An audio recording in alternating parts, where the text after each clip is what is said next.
Good afternoon, Senators. The committee is now back in session. I do know that we had representatives of the administration here a little earlier. I'd like to see what we can do because now we're entertaining a number of amendments to the proposal. And what we have traditionally done is dismissed any of the representatives and discuss amongst ourselves any amendments. So are there any, or is there any desire to continue to have representatives of the administration here to answer questions before I follow up with Senator Rodriguez's proposed amendments? Yes, then we will take a 2-minute recess, and then colleagues, I would like to recommend that you ask all the questions you possibly can, and then we'll proceed with dismissing them and make amendments to the proposal. Thank you. 2-minute recess.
Good afternoon, Senators. The Committee in the Whole is now back in session.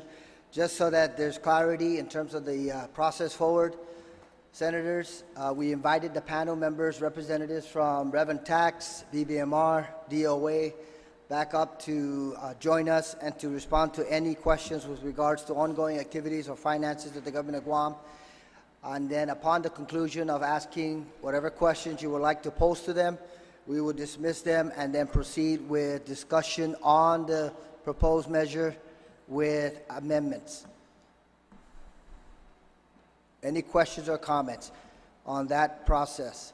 Also, just for your information, I want to thank you all for remaining within the 10-minute discussion, rules of engagement a little earlier, and we will continue to move forward with that particular ruling or that particular rule of engagement. Okay, the floor is now open for any general questions to members of the panel. Senators? Senator Joseph Augustine, you're recognized. And the question is posed to any of the four that are up there. In reference to the 6% that the governor is asking for on the BBT, what do you anticipate you can generate per month? And what would be the reservation that any one of you may have about the sales tax? Anyone on the panel want to respond to that? Thank you, Senator San Augustine. At 2%, we anticipate roughly $10 million a month. As was stated again last night, if it was to be implemented in the month of March, we would be receiving the first additional proceeds April 20th. The sales tax, the discussion last night was consistent with some of the previous discussion where there would be a longer implementation period, not extenuate, not like 6 months, we're just talking about 30 days, I think. Why would that be? What would be the main reason why you believe you can't enact it immediately, no different as the 2% BBT? Yeah, the two bills, one, we already have a BPT in place. It's just a matter of informing the businesses to adjust the charges to the new rate. We don't have any rules and regulations. We don't have any other administrative provisions to be able to adopt. We don't have any forms to fill out. We don't have any things of that nature administratively that would have to be put in place to allow for the sales tax to be properly implemented. The two bills have some varying degree of specificity. I think there would be probably wise to merge the two bills and the provisions just so that some of the penalties and things of that nature were made abundantly clear. And with respect to exemptions, the exemption part is one where if you were to water down, for lack of a better word, the additional receipts, because you would have certain products exempted from taxation at the new rate, such as uncooked food and baby products and things like medicine. So there wouldn't be a direct correlation with respect to how much revenue we could anticipate bringing in. But when you identify the watering down, you're referring to Bill 249 versus the bill I introduced was Bill 248. There was no watering down, and the only thing that the government would have to worry about exemption is only the SNAP program, which is restricted from any sales tax implementation, and it only account for $2 million. Understood. And I'm trying to understand, do you have any spreadsheet that would actually be able to share with us exactly how did you come up with $10 million? And what was the basis of of the assumption of that. The reason why I'm asking that because I do have a spreadsheet when I'm dealing with the sales tax. I did prepare one that deals with the 6%. And I can only see you bringing in about only $9.5 million, not 10, or even less. And as the clock keeps ticking, it's not going to get any more. You have less months Mr. to Chairman, point of order. Yes, Senator Ada, please state your point of It order. seems that the topic being discussed is kind of digressing from Bill 424. What I'm providing allowance for, Senator Ada, and it's an excellent question, is because these individuals, the panel members, are presently here. I'm allowing for questions related to financing of government operations. So, and then, once we dismiss them, I'm going to continue to ask that they remain in the public hearing room in the legislature to respond to any sideline questions. Okay. So I'm moving forward in that fashion so that we don't have to retain them here while we deliberate on the bill and make amendments. Thank you, Senator Ada. Senator San Augustine, you still have the floor.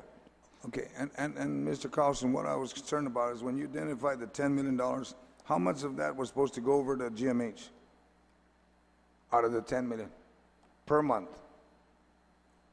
Your estimate.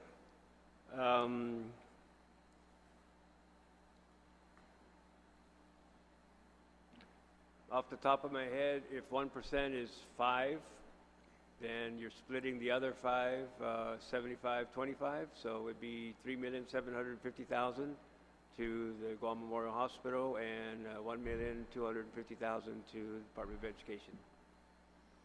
Okay, and the only reason why I'm asking this is just when you look at 67 million divided by 7, because that's the number of months we got left for the fiscal year,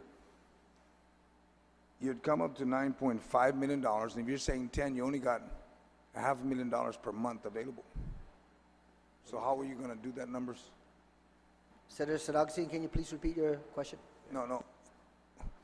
We've identified that we have a shortfall of 67 million. Am I correct, Mr. Carlson? Yeah. Okay. The number of months remaining is 7, correct? For the fiscal year. Because that's what we're talking about, a 67 shortfall for the rest of the fiscal year. It comes up to 7 months. If you divide 7 into 67, you would come up to 9.5 million. If you're saying you can generate $10 million, so you only got $500,000 per month, hopefully that's all you're short for. And I was just curious, so you're saying in the $10 million, you're talking $2-3 million per month for GMH and a little bit for DOE? How is the breakup of the $10 million? That's why I just wanted to be curious, because in the absence of the 6%, then maybe it could be less than 6 and it meets the $67 million shortfall.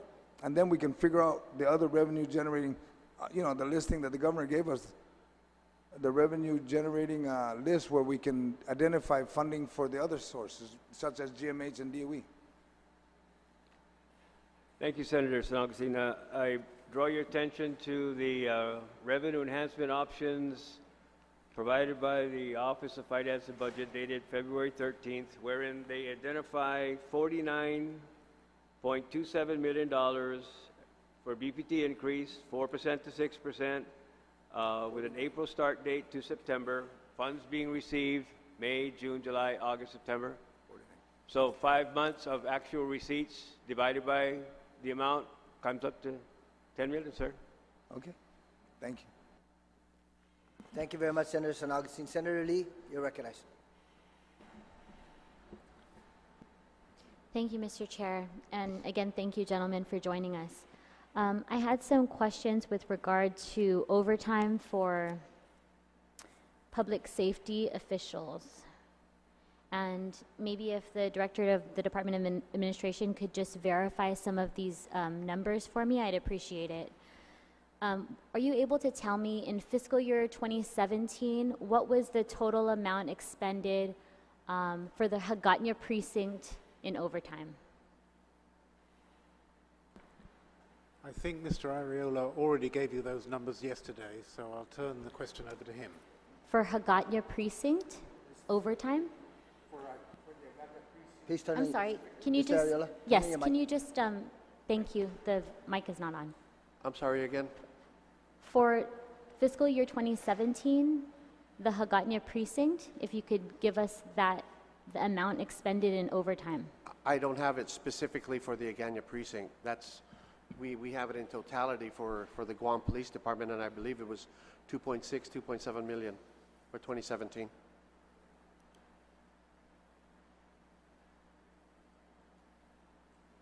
Are you able to but get not- that? But not specifically for the Agana precinct. I could step outside and get it.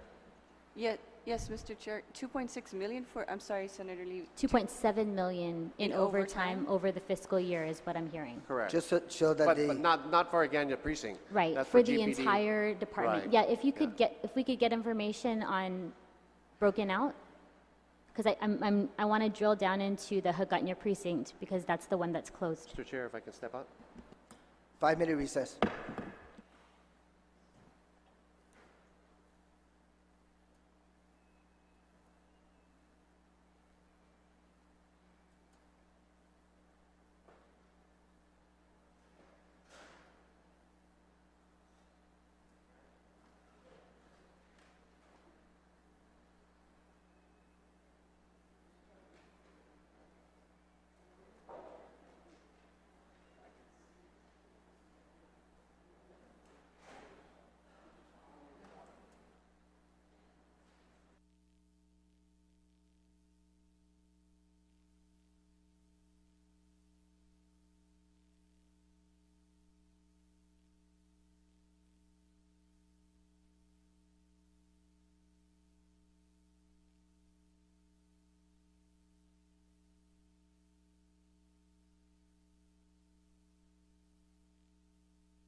Committee on the whole is now back in session. Senator Lee, you have the floor.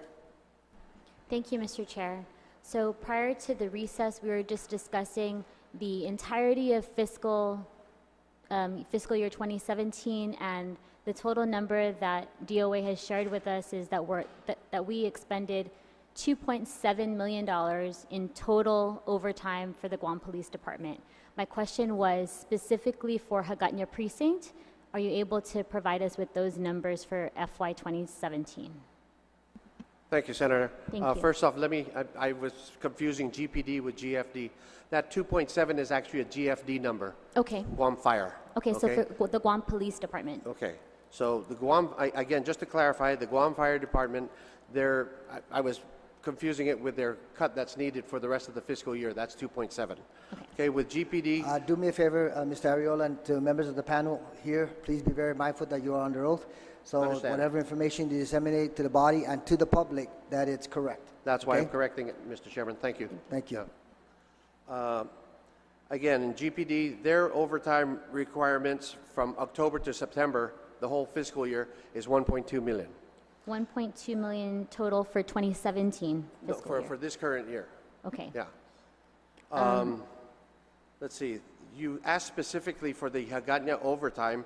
I don't have current to date just for Hagåtña, but I do have what they spent last year in overtime for Hagåtña. That was 15,000 for overtime at the Hagåtña precinct. For fiscal year 2017. 2017, yes, ma'am. 15,000. 15,000. 1-5. Yes.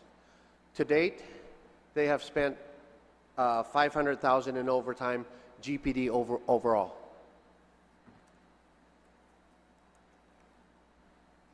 Just a little bit.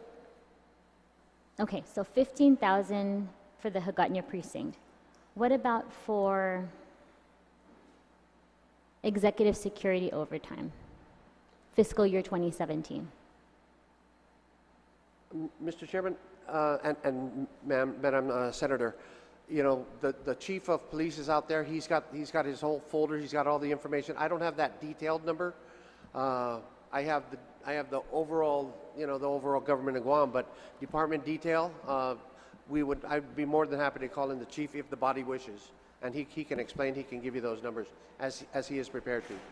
Mr. Chair, just correct me if I'm wrong. Does DOA not see these numbers, that they don't know it, or? Because I'm thinking that they cut the check, they track it. Madam Chair, Public Safety, I believe that question should be directed to DOA. Do you not receive these numbers? Absolutely, we received these numbers. Okay, so we would like these numbers from you. There's thousands and thousands of accounts within the government of Guam. To pull one specific account and to ask me what is the overtime for the Hagåtña precinct for this current fiscal year, I don't have that at my fingertips. I need my staff to go into the AS400 and the accounting, receivables, payables, payroll to get that number for me. Mr. Chairman, we're shutting down the precinct based on those numbers. So we should know those numbers. And what I'm saying, Senator, if I may, You may. and what I'm saying, Senator, is you have the chief of police waiting out there who has those numbers, who has made that decision in consult with the governor, and he's got those numbers. Okay, so perhaps he's- you can do the same thing you did earlier and go ask the chief of police, since you don't have access to those numbers. Are there any other questions that you would like to pose to DOA representatives that's reflective of GFD and GPD? For fiscal year 2017, I would like so you've provided us with a total of $1.2 million expended for overtime for the Guam Police Department. I would like for a breakdown for each of the precincts, specifically Hagåtña Precinct and executive security. And you just gave us those figures under oath that FY 2017 was 15,000 Correct. Yes, ma'am. for the total of the fiscal year. For Hagåtña precinct. Yes. Yes. Thank you, Senator Lee. Any other questions? Mr. Chair, Yes, Senator if I Castro. could, so just to establish it as a matter of record, I'd like to request for Guam Fire, Guam Police Chiefs to be called in. unless it's overridden by the body. Senators, there's a request for the call of the, yes, Senator Nelson? Mr. Chair, I think that the reason why we have DOA here is to get specific numbers from them, which is part of the amendments that Senator Rodriguez is going to be placing in front of us, to see that their due diligence is also done at the deputy director level and at the director level. So I'd like to see them work to get this information. I don't think we need to do a political division here between our public safety agencies. I think we need to see the numbers. I object to have them call in. There's an objection. There's been a request by Senator Castro. All those in favor of the request, please signify by raising your hands.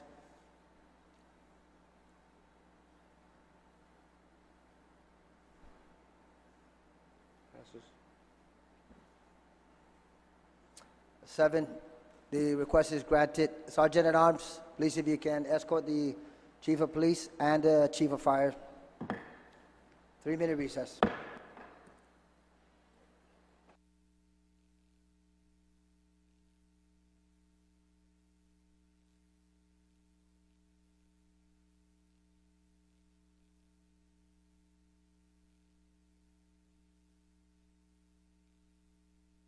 Mr. Chair?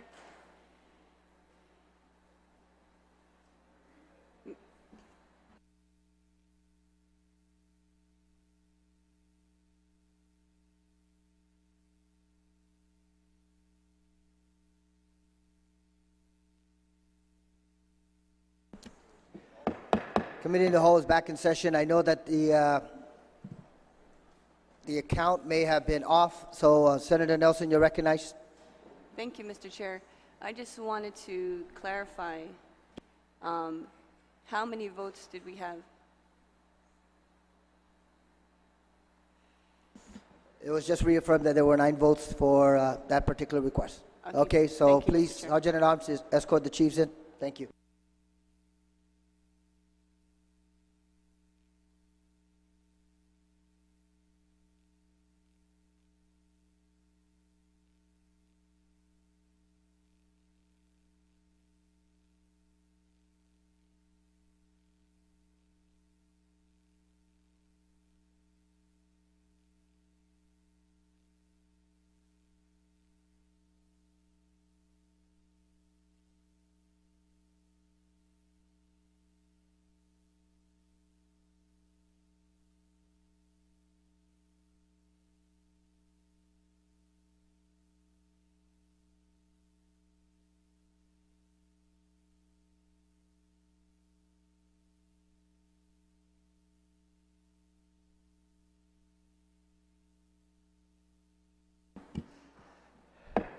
Committee in the whole is now back in session. Sergeant at Arms, did you swear the 2 individuals in? Okay, Senators, the 2 individuals have been sworn in. Senator Lee, you still have the floor. Thank you, Mr. Chair. Half a day, gentlemen. Chief Cruz, thank you for joining us. Before we recessed, representatives from the Department of Administration, we were going over fiscal year 2017 overtime numbers, and DOA shared with us that the Hagåtña precinct spent $15,000 in overtime for the entire fiscal year 2017. Is that correct? 15,000? Yes, for the numbers that I have in talking to my fiscal team in the Guam Police Department is that Hagåtña precinct for the whole fiscal year, exercising fiscal responsibility throughout the entire department, the Hagåtña precinct has spent $15,005.36. Now, in listening to the conversation in the other room, Senator, I want to be very clear that the reason why we diverted the officers from the Hagåtña precinct up to the Department of Corrections. Chief, I'm sorry, I'm going to Chief, request, unless the question is posed to you, then you respond, please, accordingly. Senator Lee, you have the floor. Thank you. Chief, ma'am. could you also give me the number expended for executive security overtime over the course of fiscal year 2017? Senator, I don't have the breakdown exactly for executive security. I don't break it down by section. I break it down by bureaus and by divisions. Executives. Understood. I have actually an article from the Guam Daily Post. It was published February 5th, 2018, and it actually did break down all of the overtime costs. Their numbers for Hagåtña precinct were $58,346.43, and that doesn't jive with the $15,000 that both you and the Department of Administration have just given us. Yes. Are you able to Again, explain? Senator, I can go back and reconfirm those numbers for you and get those exact numbers. I cannot account for what the Post had put in their newspaper. The numbers that were presented to me by my fiscal team is that number that I presented to you, 15,000. My numbers may be inaccurate based on what my fiscal team has provided. That's a pretty big inaccuracy. Yes, it is. It is a big inaccuracy.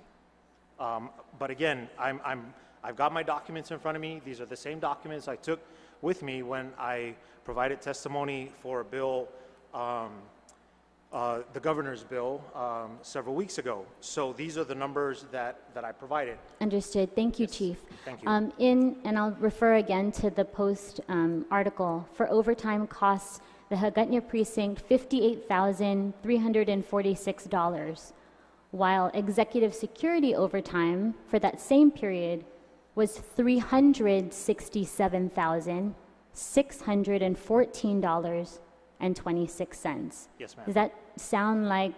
That sounds accurate. And again, I don't have the breakdown by the different sections. So for the entire precinct of Hagåtña, 58 grand, and for executive security, 367 grand. That sounds accurate?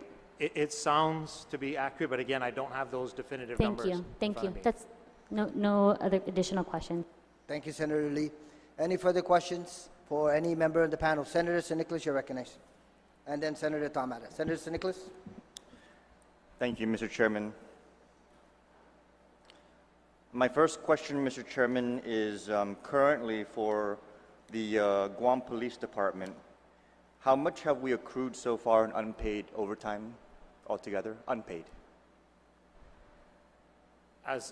According to my administrative services officer, Senator, we are current with our overtime payments, and what we've paid out through the Department of Administration at this point in time is $500,000.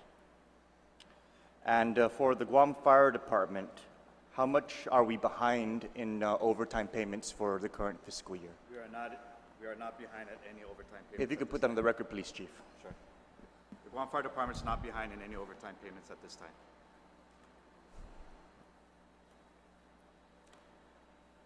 Mr. Chairman, may I ask the Sergeant at Arms to please circulate a document that I've had copied for the Yes, you purposes may. of these questions? Mr. Chairman, these responses have me very, very disturbed. Very, very disturbed. Because in 2014, we had an accrued overtime balance, and we did not shut down a single fire station. We did not shut down a single precinct. Mr. Chairman, what's being passed around is the actual public law that was passed on the 30th of October, signed into law by Magalahin Guahan. At the end of the fiscal year 2014. And it was bill number 417-32.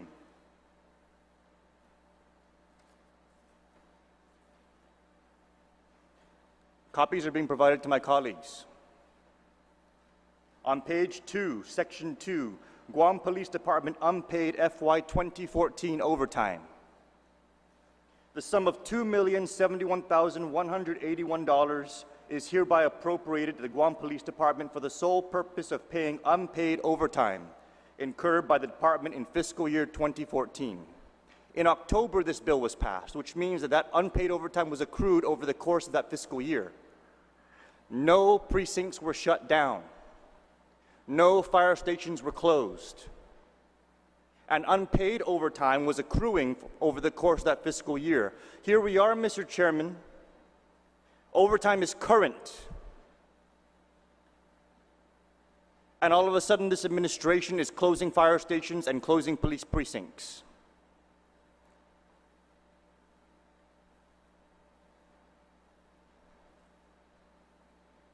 Mr. Chairman, Madam Chairman, if we can keep fire stations and police precincts open in 2014 and accrue overtime, we can keep fire stations and police precincts open right now and accrue the overtime. From the administration themselves in their press release that's been put out just today, question and answer directly from the governor's office. Why are they closing police and fire stations? Question. Answer, these moves are to control cost on overtime. Absent any action by the legislature to act on a solution, the administration needs to transfer public safety officers to reduce overtime.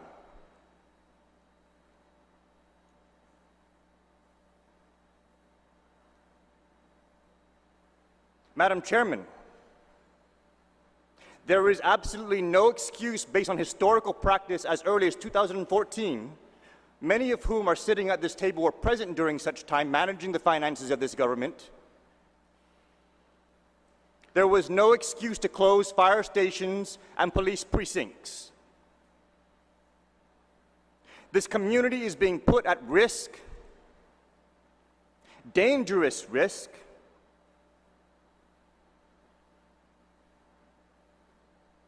and there is absolutely no justification based on what happened in 2014. No justification whatsoever. And I'm sorry if I'm being a little forward here, but gentlemen, this is your charge to our community.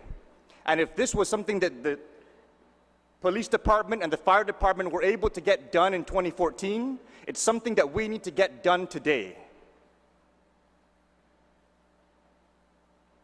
And so I ask the question, Madam Chair, why are you closing fire stations and police precincts today when you're current on your overtime, when you're able to keep them open in 2014 and accrue a $2 million balance just on police overtime alone?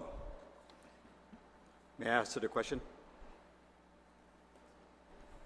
Please.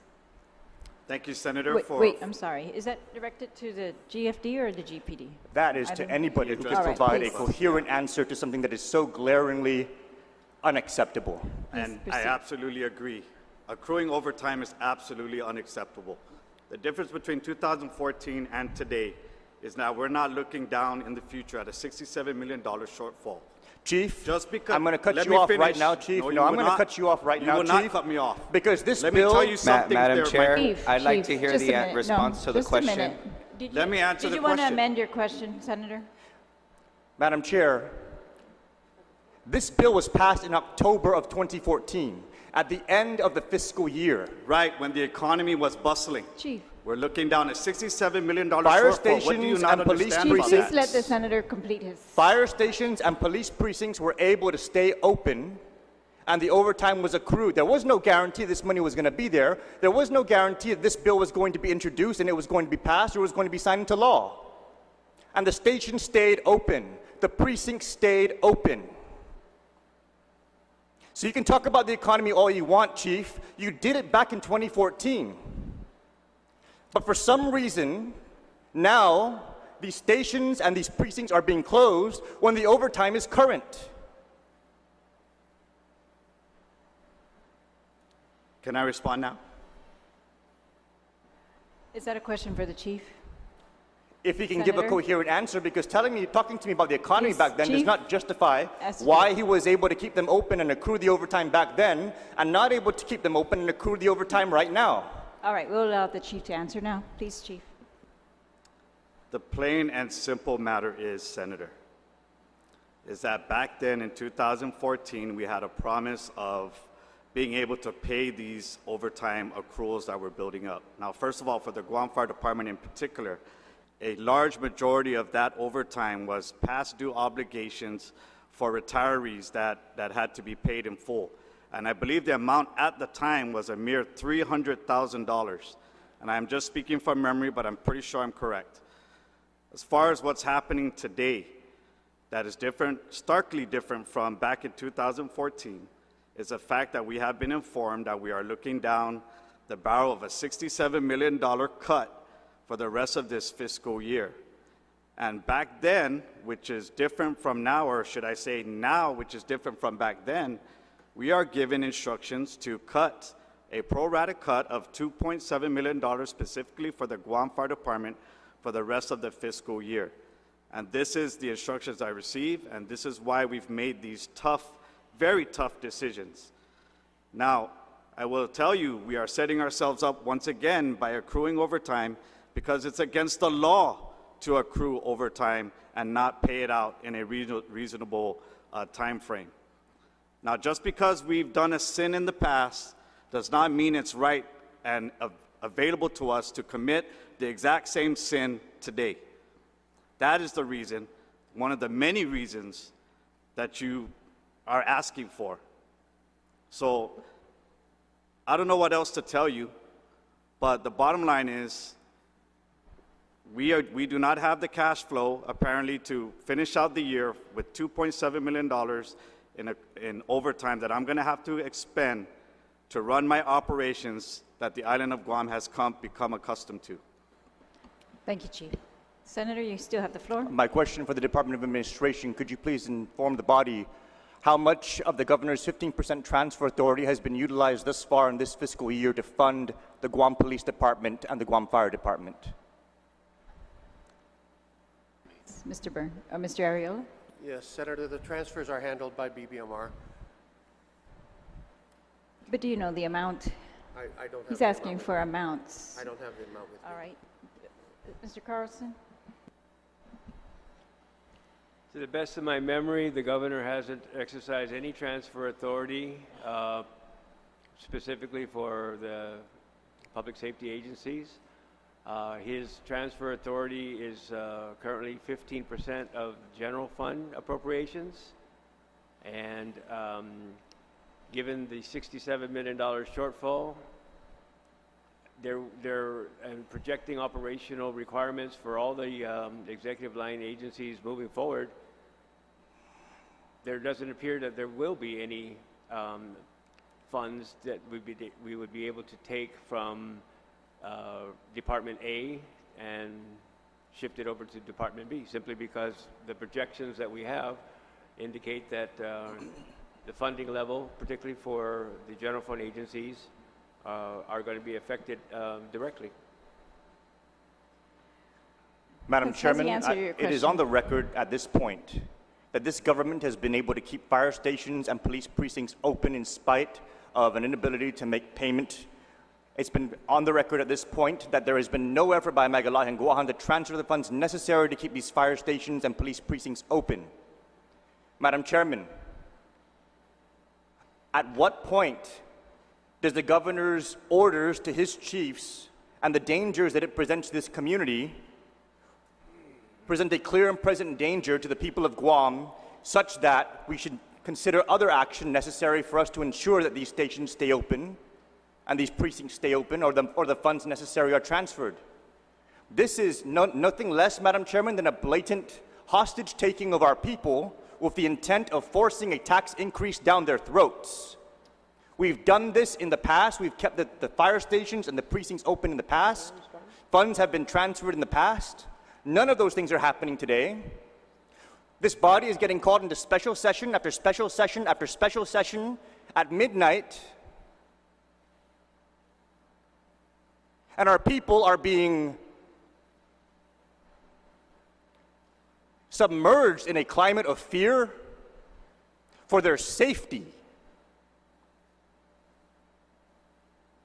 Now, chiefs, I'm going to ask you to consider something, and this is going to fall on you. Because Point of order, Madam Chair. I believe that the chairman on appropriations had put a 10-minute time limit on the Committee of the Whole, and if you would confirm the record, we did grant additional time outside of the 10-minute rule. Thank you for your point of order. I have not recognized it yet that he's exceeded his 10-minute limit. Senator Sid Nicholas, you have the floor. Thank you, Madam Chairman. Chiefs, I know you're men of integrity. I know that you're also men who have served our country, and I know that you're men who understand that orders are important.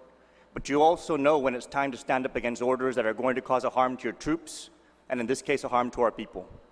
I'm going to ask you to do what is right and ensure that these stations stay open, and that these precincts stay open, and let this body continue to do the work necessary. If I can respond. I have a whole. Okay, Chief, you can respond, but just understand that I'm prepared for your response. But please go ahead. I'm glad you're prepared. I just have a question for you. What is your solution in all this? We're working on the You're solution. coming on actually. us, and you're asking us, or you're telling me how to run my operation. Madam I am running Chair, it- that's out of order. Out of order, Madam I'm Chair. answering the question. Okay? You want to Senator, know how is much this your austerity question? measures the Guam Fire Department has done? Chief, Senator, could you please restate your question? I'm asking the chiefs, as men of integrity and men who understand the need for us to continue providing the services necessary, who have done it before in the past. You've done this before in the past. You've kept the fire stations open. You've kept the precincts open when overtime was accruing. Keep them open. You know you can do it. Madam Chair, I'd like some order. This is not an oversight hearing. Exactly. This is exactly why I objected to Committee of the Whole, because if we are here to talk about the legislation at hand, then we should be asking questions and getting responses. Senator, But there should be professional courtesy and not a one-sided bashing, Madam Chair. I don't point believe of there is order. any bashing going on, Senator. We do have to have the flexibility to get our questions answered, so I'm going to allow him to proceed with his questions. That was not a Thank you. question, Madam Chair. That was a directive.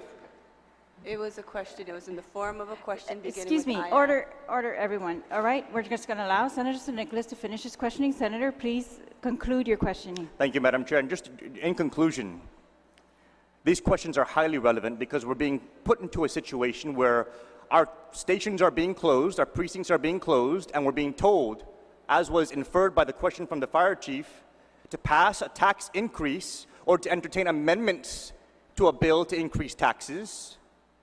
Otherwise, these shutdowns are going to continue and the community is going to be put at risk. And Madam Chair, I think that we have very clearly illustrated in this line of questioning with the evidence presented and with the responses that this risk is manufactured, it is dangerous, and I'm calling on the integrity of the people who are able to make these decisions. Let's make the right ones. Now, with respect to the finances of this government, that is something we need to address, but let's keep our people safe, let's open our stations, let's open our precincts, and let's transfer whatever we need to transfer to keep it funded. Thank you, Madam Chairman. Thank you, Senator. Senator Uggan, you are recognized. Thank you very much, Madam Chair, and good afternoon, gentlemen.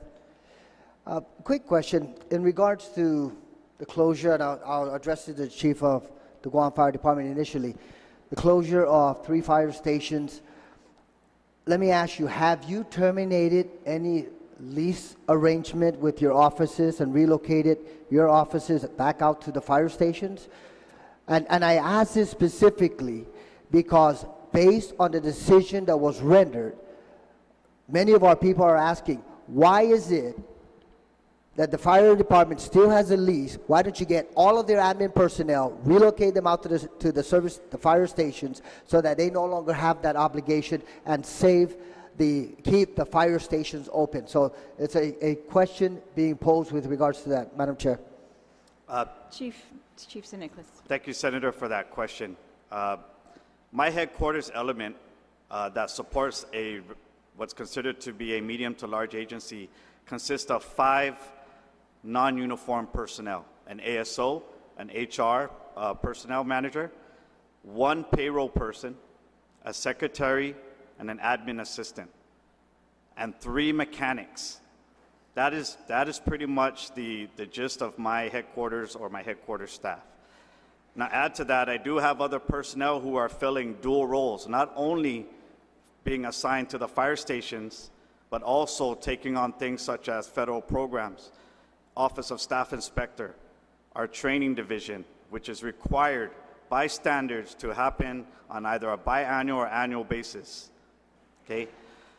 I need a location that can manage all of that. Now, as far as our leases are concerned, we are spending probably about $1 a square foot for our location. You have the exact same office in the exact same building, so you're How much is expending that- just the same. but then, So you Chief- know what I'm talking about. Chief, how much so is that the costing? savings of No, but then the 5 to question is, 10,000 a month compared Madam to Chair, 200,000 a how pay much period. is that costing the people of Guam out of the Guam Fire Department's budget in terms of the lease of your office facilities? Chief St. Nicholas. I'm going to find it right now. Thank you, Chief. In 2017, we spent $148,000 for the entire year for office space rental. Now, if you break that down by 12 months, that's roughly about $12,000 to $14,000 a month. And that's so $148,000. Compared to the $200,000 that I'm expending on overtime every 2 weeks. No, I understand. I Minimal. understand. First of all, let me start off. I'm sorry. Let me backtrack and start off with my line of questions, Madam Chair, because the two individuals before us, whether it's chief of the Guam Police Department or the chief of the Guam Fire Department, they've taken their directive and they've proceeded with implementing some of the cost-cutting measures. And incidentally, chief of the fire department, when you consolidated a couple of your entities into one, consolidation is one of the tenets of reorganization. And I've heard from a number of firefighters that have said that consolidation helps the department and helps the community. It's looking at cost-saving measures. You know, to the two of you who have done a fine job over the years, to take a direct order, and we understand, because both of you have donned the uniform and still in the uniform, we take the orders and we proceed forward. But the reality is, both of you sit in a critical service to this community. First responders, providing public safety to our entire island community, opening up the paper and noticing that in fact there's another burglary, another theft.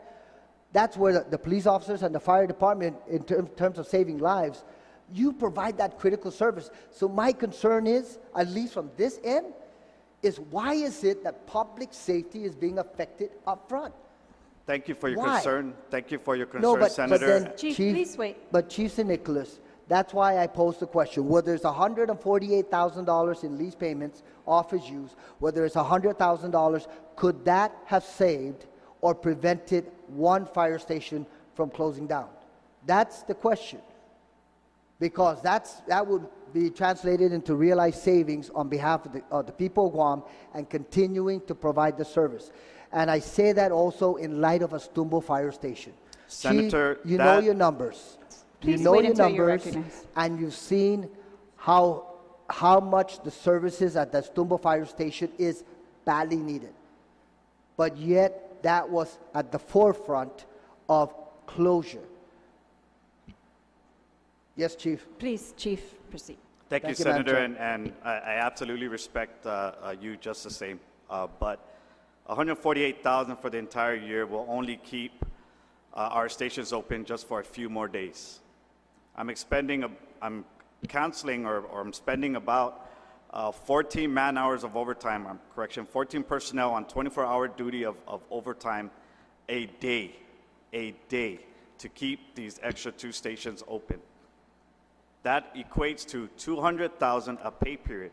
So by shutting down the entire head of the Guam Fire Department that runs the overall show to save $148,000 is only going to keep our two fire stations open for about 7-8 days. But That's Chief St. Nicholas, And then we're I done didn't for the say, rest of the Please year. I let the didn't say chief shut finish. down. Chief, are you finished? But Please, Madam Chair, Senator, please. I just don't want, I just just don't want the misrepresentation of my statements. I didn't All say right. shut down the admin office. I said relocate the admin office to one of the fire stations. Yes. So there's a difference. There's a stark difference because the government of Guam, through the Guam Fire Department, would realize $148,000 in savings.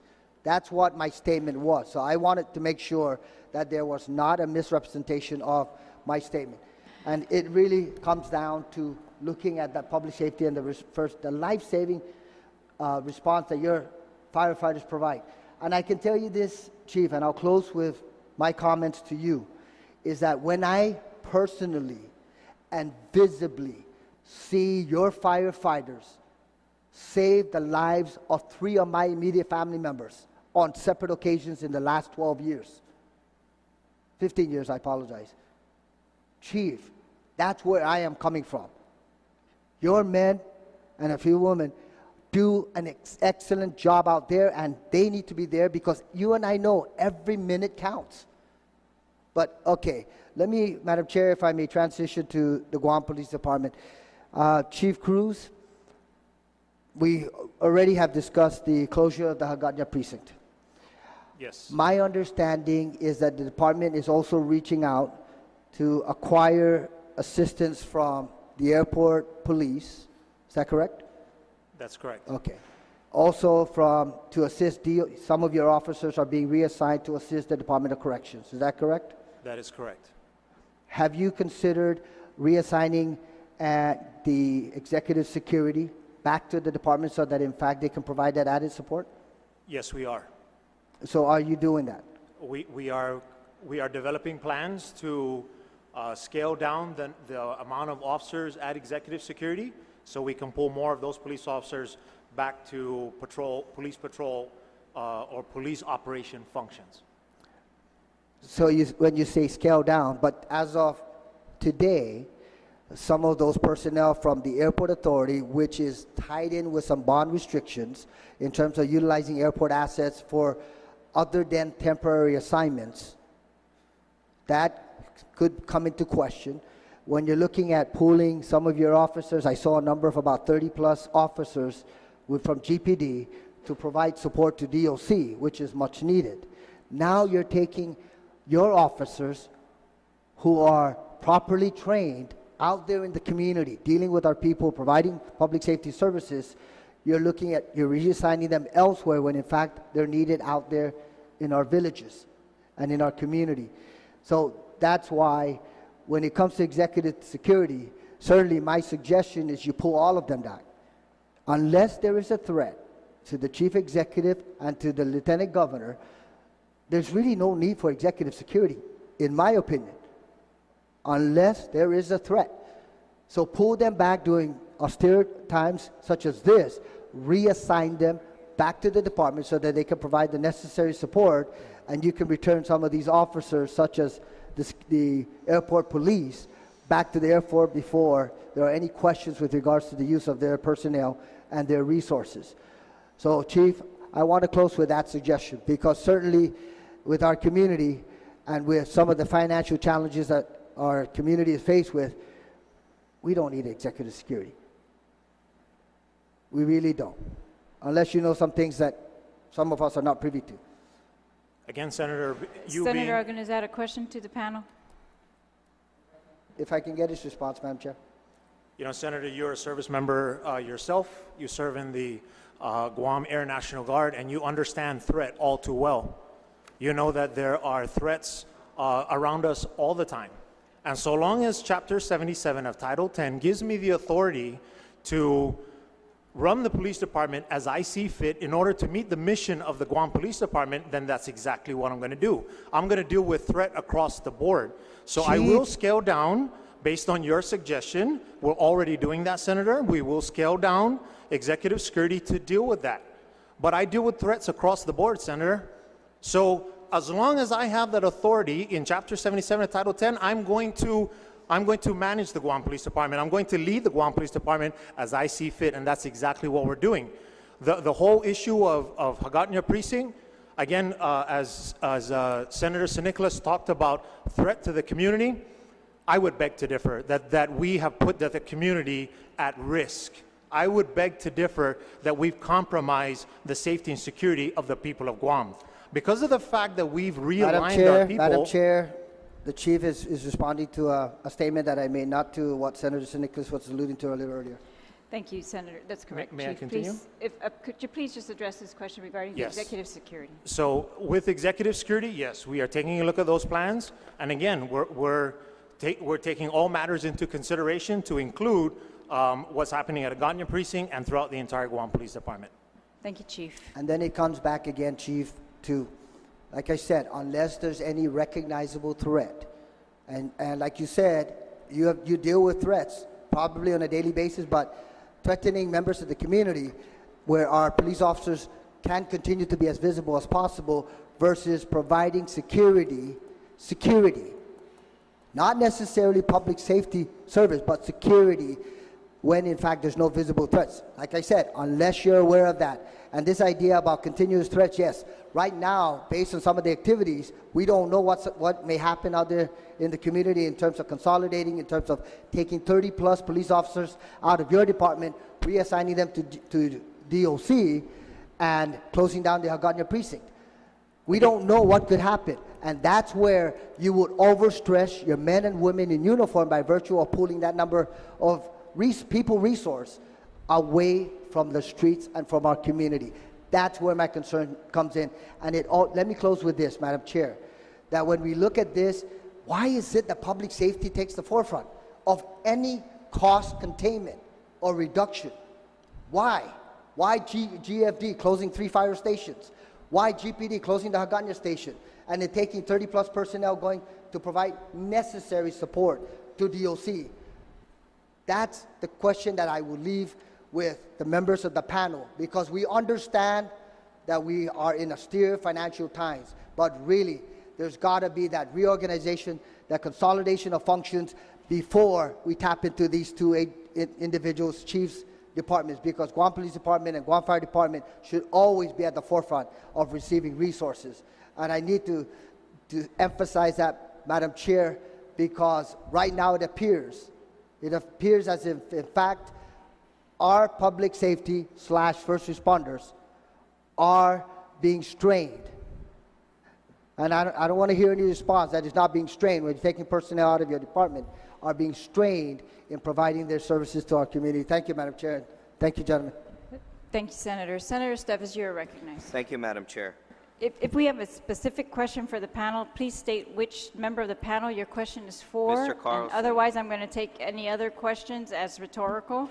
Thank you, Senator Steffes. Mr. Carlson, with regards to the transfer authority of the governor, is that based on the general fund appropriation or the total cash on hand that's received out throughout the year? Because as I recall, it's under statute, correct? The budget law limits the governor's transfer authority to 15% of the general fund.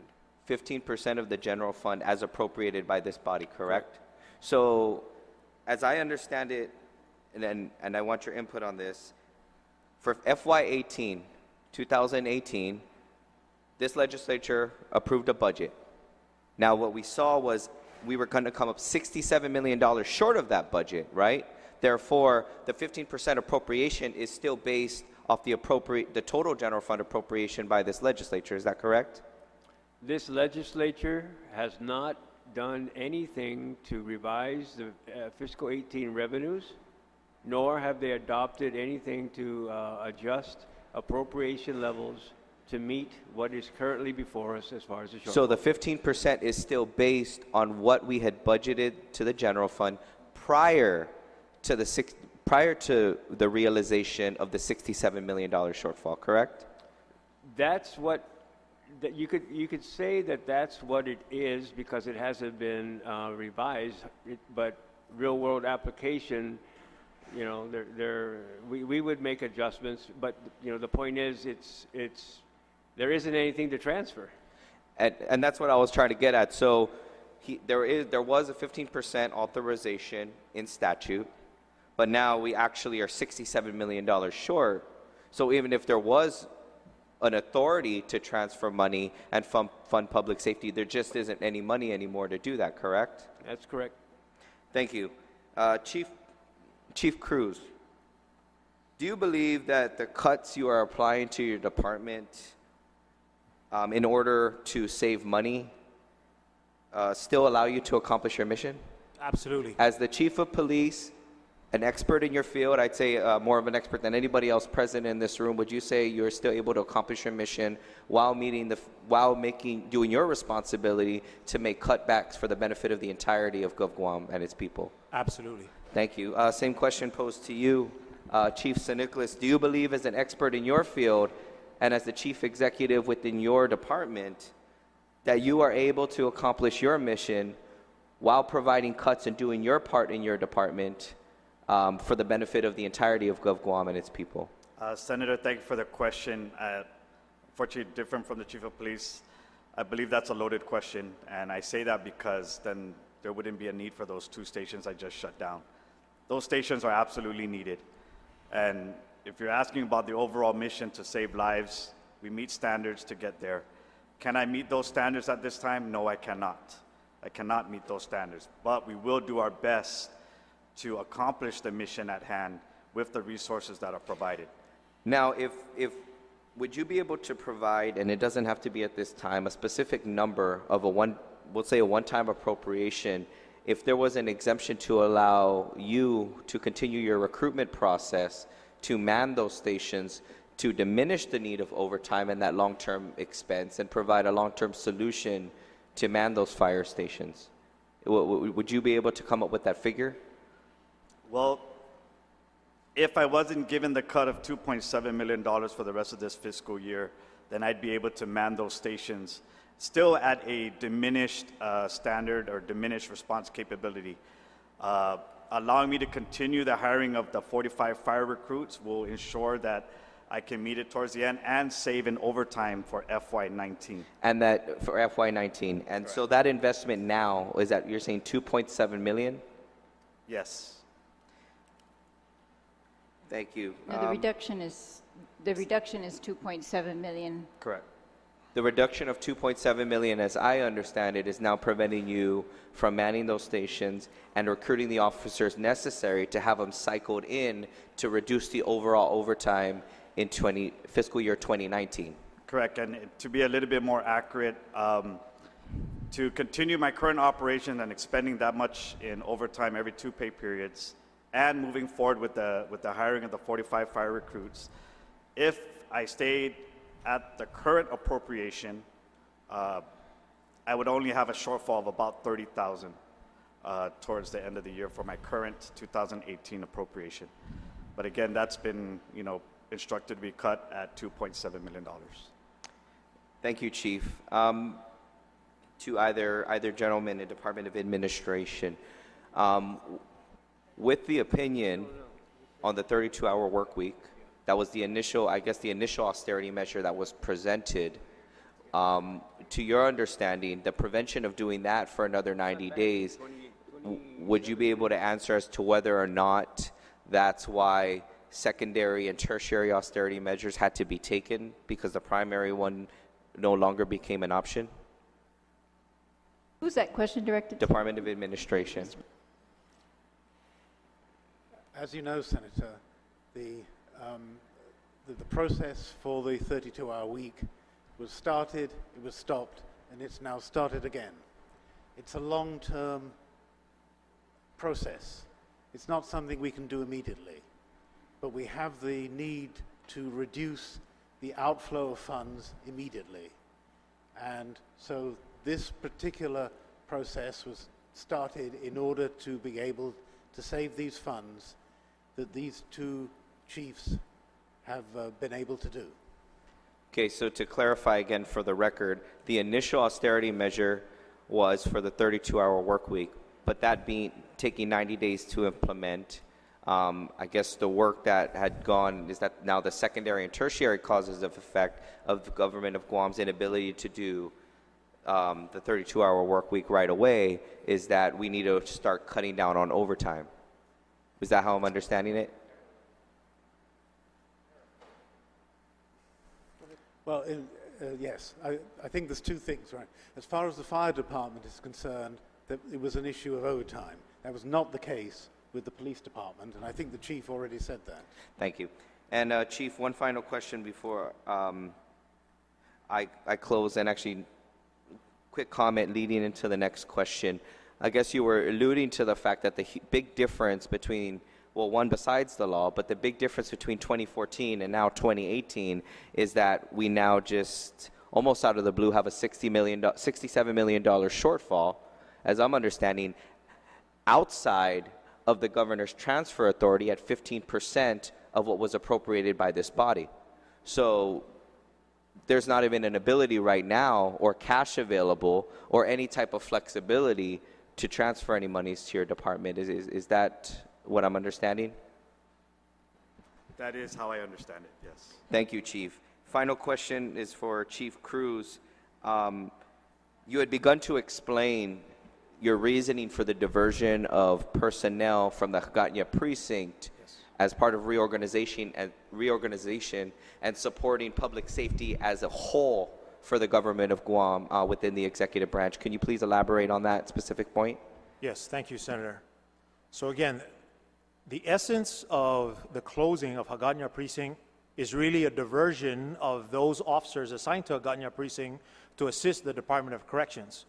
Within the public safety entity, within the law enforcement entity, we see that the largest amount of overtime being accrued by all the public safety entities in the executive branch of government is at the Department of Corrections. Now, because we've been given the order to look at cost-cutting measures, the Guam Police Department has stepped up to the plate to assist the Department of Corrections in reducing the amount of overtime. So in doing that, we're diverting the officers who are assigned to Hagåtña precinct to be able to help DOC lessen that amount of overtime. What we've done to be able to fill that void so as not to create, to assume risk with our abilities to provide police services to the people of Guam, specifically for those officers that were assigned to Hagåtña precinct, is to realign my Special Operations Division, an entire division worth of police officers who are being assisted by other law enforcement entities within the executive branch of government.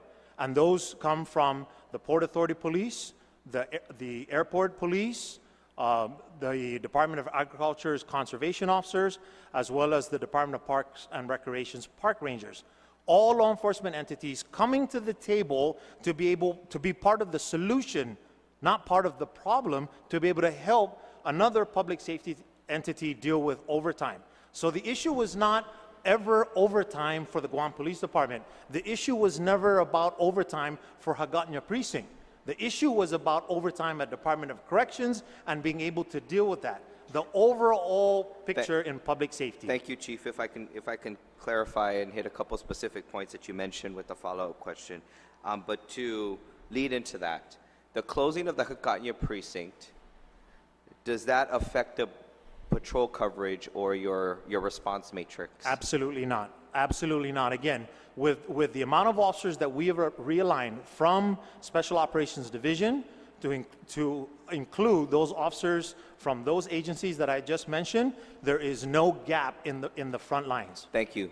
Thank you, Chief. Now, to clarify and really hit on one specific point, as you mentioned, and how I understand what is being done to help reduce costs, is that the support that Guam Police Department is providing to Department of Corrections does not result in a savings for GPD, but a savings for Gov Guam overall. That is correct. That is correct, Senator. Would anybody on this panel, and I apologize, Madam Chair, I'm just not sure who might have this answer, do we know what that amount will be saved from DOC? Or is that still a plan and an austerity measure in the works? Do we have a projection on how much we would save by reducing DOC overtime to the overall budget? Thank you for the question, Senator Esteves. We don't at the moment, but the point is it is cascading out of control because of the shortage of officers, and we should be able to, within a pay period or two, take a look at what was incurred prior to the implementation of this cohesive public safety approach, and we'll be able to show you what it was that the payroll costs specific to the guards and that were incurring the overtime, what it was and what it was pared down to. At this time, would we be able to get an answer to what the amount of DOC overtime was for fiscal year 2017? I believe DOA has that.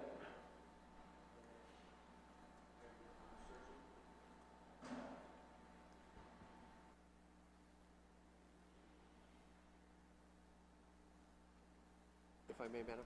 Yes, please. I only have GFD and GPD right now. I'd have to come back to you, Senator, for DOC. Thank you, Madam Chair. I'd like to ask that when we get an answer to that, I'd like the opportunity to have that presented on the record once we figure out what that number is, or once they're able to get that number. But at this time, outside of the information I had requested, I have no further questions, Madam Chair. Thank you very much, Senator. Madam Chair? Sorry, Senator. Madam Chair? Madam Chair, if I could ask, Madam Chair, I think we're losing a bit focus on why Is that we're a here. point of order, Senator? Yes. And Madam Chair, we're here to discuss... State your point of order. Yes, we're here to discuss a measure before us, and I thought the line of questioning will be tailored so that my colleagues will have a better understanding or make a better informed decision regarding this measure. So I'm kind of getting confused. We're bringing these folks in here, and this line of questioning does not really pertain to any provision or section within these measures. I understand we're in a committee of the whole, but I think there's a different setting for that, and I think our oversight chairs... Point of order, Madam Chair. I Just a objected minute. to bringing these two in, I'm and going to allow now him he's to finish objecting his to... point of order, and then I'll recognize you on your point of order. Thank you, Madam Chair. So Please state your point of order. I'm just... You believe the questioning is out Yes, of Madam order? Chair. Well, all right. This is turning out to be a full-blown oversight hearing, Madam right. Chair, and I'm I asking... think the prior chairperson has already discussed that we were going to allow pretty much a lot of flexibility on the questioning here before we start to make amendments. So It was I'm my going to understanding allow that they it. were asked if there was any amendments by the colleagues here, and we were going to proceed after lunch. No, we were going to proceed with Madam- questions for the panel, Senator. That was what the body decided. We have lost complete focus here, Madam Chair. Thank you, Senator. Next on the list was Senator Biscoli. Thank you, Madam Chair. Sorry, your point of order, Senator Nelson. Just a point of order, Madam Chair. Earlier, I objected to having the two chiefs brought in because it would be politically divisive, and now the same people that elected to have this, them All come right. forward is objecting their own We're going objection. to proceed. Thank you. Senator Biscoli, you are recognized. Please. Thank you, Madam Chair. Just two quick questions for Chief J.I. Earlier, you mentioned plans to scale down executive security.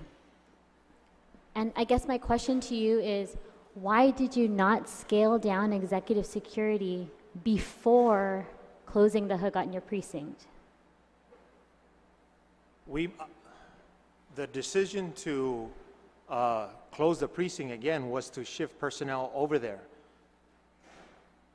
Again, in managing the department, in leading the department, I am trying to meet the mission of the entire Guam Police Department completely across the board. So as we took a look at that, I made that decision that by moving Special Operations Division and with the other directors and the other police agencies or law enforcement agencies coming to the table to assist with that, it took care of that void already.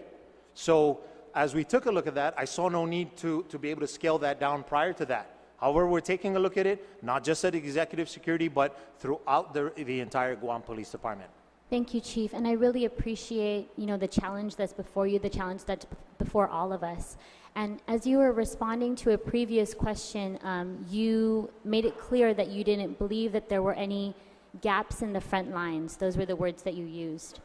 But it's also come to my attention that you are now employing the use of park rangers and maybe customs officers Yes. in order to cover down across the that is department.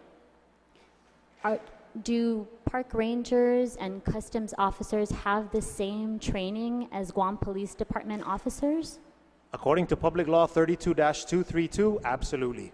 And according to your experience, do they have the same investigative training? Do they have the same training with regards to writing prosecutorial criminal cases? Do they have that same training, Chief? Yes, they do, ma'am. Because back in December, we executed... 100%. 100%. Back in December, we executed what was called the Tri-Agency Anti-Alcohol Suppression Task Force. And those officers went out there. Those same officers that we're talking about went out there and did exactly what we're doing right now. So we took that template and we're applying it here. So yes, They've been trained all the same. They're held to that same standard as indicated through post legislation in Public Law 32-232. And I'm 100% confident that with the officers assigned to Special Operations Division working side by side with all these external agencies to the Guam Police Department, that there continues to be no gap in the front line. 100% confident. 100%. Investigative training and in writing prosecutorial criminal cases. They go out there and handle preliminary reports up at the airport. They handle preliminary reports at the Port Authority, and those conservation officers and park rangers handle preliminary reports at the parks and out protecting the wildlife. Preliminary reports. That's what my patrol officers do. They handle preliminary investigations as they respond to police service. So the same functions. I'm not taking these officers and assigning them to criminal investigations to do intensive homicide investigations. They're doing frontline work, first-line supervisors. The same with my police officer trainees that just graduated a few weeks ago. Understood. Side by side with them. Same amount of training, doing the same mission. No And Chief, gaps in the front line. I have a great deal of respect for you, and not being a police officer myself and not being in your shoes at this present moment, I mean, I have to just trust that what you're saying is correct, and that Yes, you ma'am. have 100% confidence in the training of these individuals, that they will absolutely be able to cover down and there will be no gaps in the front lines at the Guam Police Department. Yes, ma'am. You have my assurance of that. Thank you. It's Senator Nelson, then Senator Ada, then Senator Morrison. Please proceed, Senator Nelson.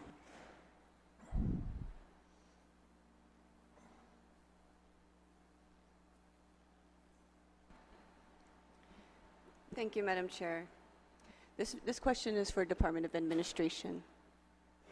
According to the governments of Guam-wide audits between 2012 and 2016, the governor of Guam permanently transferred in excess of $4 million from the Flame Fund to supplement the general fund. Is that correct?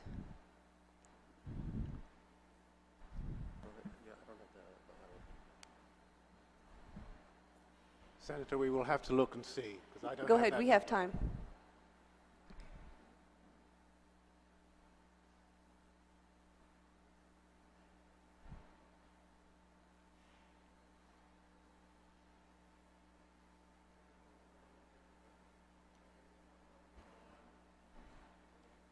From the Flame Fund to the general fund.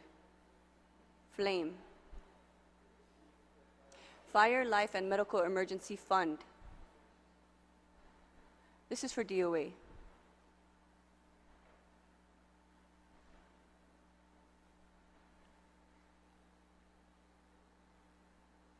Are you looking at an audit? Is there a page number or something? No, Madam Chair.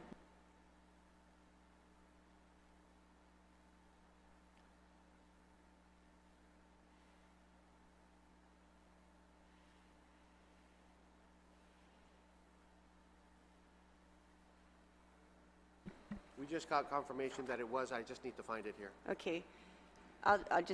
Perhaps I'll help you along because I'm looking at some of my notes.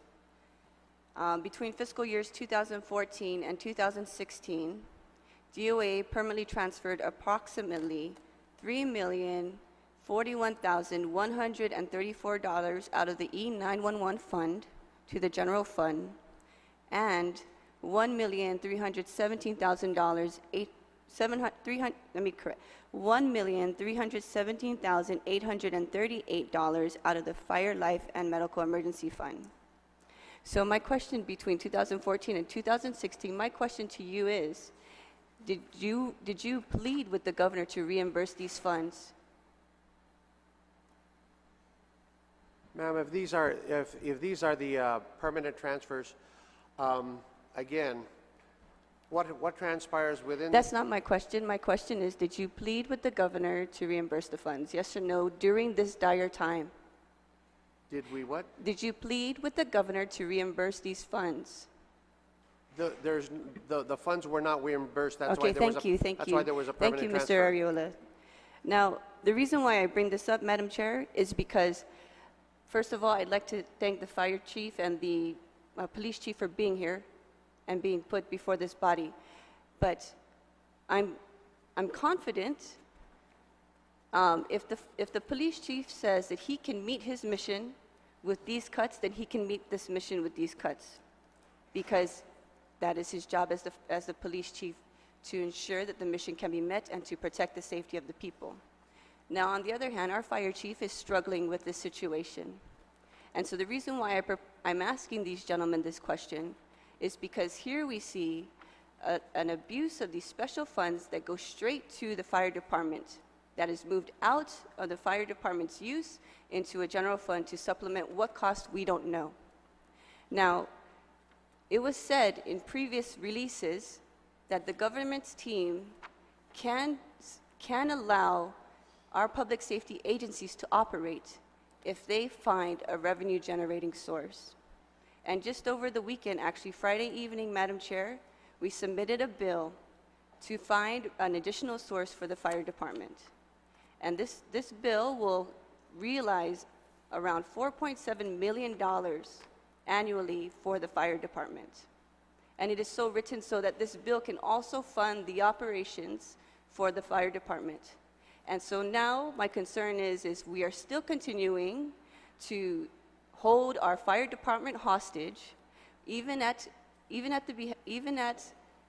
after addressing the concern of the government team, saying that if we found a revenue generating source, that they would not have to cut these costs because the cash is still on hand.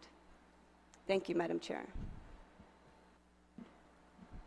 Thank you, Senator. Senator Atta, you are recognized.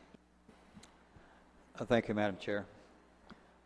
First of all, I think contrary to what has been said earlier by some of our colleagues, that this seems to be turning into an oversight hearing, and I would beg to differ, because I think there's been information that has been provided here which certainly have brought some clarity, more clarity to what is going on out there. I watched the video interviews of both chiefs, and there were some statements that were made, which of course I found somewhat disturbing. But as a result of this dialogue, the police chief, I think, has brought some clarity to the fact that, and I guess has brought a sense of comfort to the fact that, first of all, the Hagatna precinct is not being closed to save on overtime, but instead to help out another public safety agency, and to bring closure to that part is that by closing down the Hagatna precinct, there have not been any gaps left in the perimeter defense, because that is still being covered. So that gives me a sense of comfort. I don't get the same sense of clarity, though, with the Guam Fire Department. And I'm sure the Estumbo fire station has a primary area coverage, and that, of course, the personnel that were manning that station are going to be redeployed now to other stations, if I'm correct. But I haven't heard from the fire chief whether the situation is the same, that by closing down the Estumbo fire station, that the areas that used to be covered by that station will still receive coverage, albeit maybe 2, 3, 5 minutes longer to get a response, but people are not going to be left out there to bleed in the streets or whatever. So can you clarify that? Absolutely, Senator. I've said it time again, and even in the interview last night. We will respond to those areas. That particular jurisdiction, Estumbo and PD, are being absorbed into the surrounding responding stations, such as Dedido, Jigo, Tumuning, and Barragata for Estumbo. And down at PD is Tumuning, Sinahanya, and Agat fire stations. We do have our mutual aid plan in place, but you're absolutely right. Time and distance will be will be extended. It'll be a longer response time. It'll be a little bit more difficult to get to where we need to be, but we will do our best to answer every single call. But so then the bottom line is that the people that live in the Estumbo area and the area that had previously been covered by that fire station are not going to be left abandoned out there. Absolutely. They will not be abandoned at all, but we will respond. It will definitely take longer. And in our world, seconds do count. Now, I just, I think it's unfortunate, and I think it's a tragedy that the way this thing has been played up in the media, we're shutting down the Hagana precinct, we're shutting down these 2 fire stations, has been played up as a drama, and at the end of the day, the people out there are left to worry, and when really probably that wasn't necessary, you know. And unfortunately, the way it was couched is that pass this bill tonight, otherwise it gets closed tomorrow, as if the continuation of the operation at Estumbo was absolutely contingent upon the passing of Bill 245. And I think the whole thing has just been, I think it's unfortunate how it's been manipulated. So I just, you know, one of my colleagues said they recognize you for the service that you've done. I think you're probably 2 of the best directors that we've got in this government. So, you know, I expect a lot from you guys. Just be careful about how you couch these things, and do your job as public safety professionals. Don't play politics by saying, pass 245 tonight, or else the stations get closed. I ask you to stay away from that. Thank you, Madam Chair. Thank you, Senator. Senator Uggan, did you? Just a couple of yes. follow-on questions, Madam Chair. First of all, we already have the figure of the overtime cost for the executive security for the last fiscal year. It was about $300,000. That's the overtime. How much is executive security absorbing from the Guam Police Department's budget?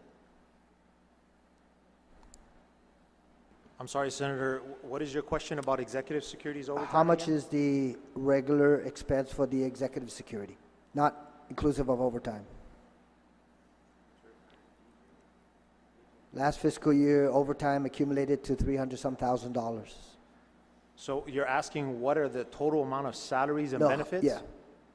How much is it costing the Guam Police Department to provide executive security? I don't have that exact figure in front of me right now, Senator. Are you able to provide that information? Yes, I will be able to. Then this follow-on question then would be perhaps to BBMR, based on the cost of overtime and based on the information that Chief Cruz is going to be providing subsequent to this discussion, is the governor's office able to absorb the cost of the executive security so that GPD can retain those funds for operations and for additional personnel?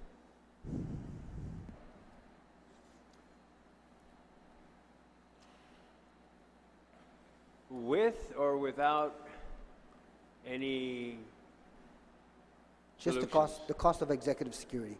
No, Whatever that figure is, let's say if hypothetically it costs the government of Guam $500,000 annually for executive security personnel out of GPD's budget, plus the $360,000 of overtime, is the governor's office budget able to absorb that expense so that GPD can retain the $800,000 for their operations and to recruit additional police officers? Sir, thank you for the question, first of all. But in light of a $67 million shortfall in this fiscal year, I don't think any agency is able to shoulder any additional responsibilities outside of what's been done for DOC. And that's being able to use resources on regular time and not incur the overtime so that we can help law enforcement overall. So the governor's office is looking at like a $677,000 cut to their operations. If you were to place an additional burden of executive security on a department. Mr. Carlson, so the answer is no. Yeah, if I may, I'm just trying to find a way to ensure that GPD retains what is appropriated to that agency so that, in fact, they can recruit additional police officers as well as take care of their operational requirements. So that's why the question was posed. So thank you for that. Chief Cruz, I'm getting the sense that the closure of the Hagåtña facility is really directly related to saving DOC funds, not necessarily GPD. Is that a correct statement? That is correct. The issue has never been GPD's overtime. Okay. Now, the question, follow-on question then is the airport police, the port police, the park rangers, and the conservation officers are now augmenting your police force, correct? GPD? That's correct. Portions of them are. Can I ask why it was not the reverse where these individuals could have been assigned to DOC to provide that direct support to DOC so that you can retain your police officers? Because I thought operationally, keeping the integrity of the unit together made more sense to me. To conduct prison operations, in talking to Director Lamarena, it made more operational sense to be able to have those officers at Hagåtña Precinct who work together on a daily basis to be able to operate up a Department of Corrections on a daily basis because they understand each other. There is a reasonable amount of threat up there, and to be able to deal with some of those threats, we saw that being able to deal with that better would be to send a group of police officers who work together on a regular basis to be able to go up there. So we, as a matter of risk management, it made more operational sense to be able to do it that way versus the way you're proposing. That's where, I guess, two minds differ in terms of approach, because I think that your police officers, rather than going up to DOC, could have provided direct, even more benefit to our island community in terms of providing public safety. There's one question Madam Chair, to Chief St. Nicholas. You mentioned that you're proceeding with recruiting 45 fire recruits. If in fact you were to postpone, and please don't misinterpret, whoever writes your press releases, don't misinterpret my statement.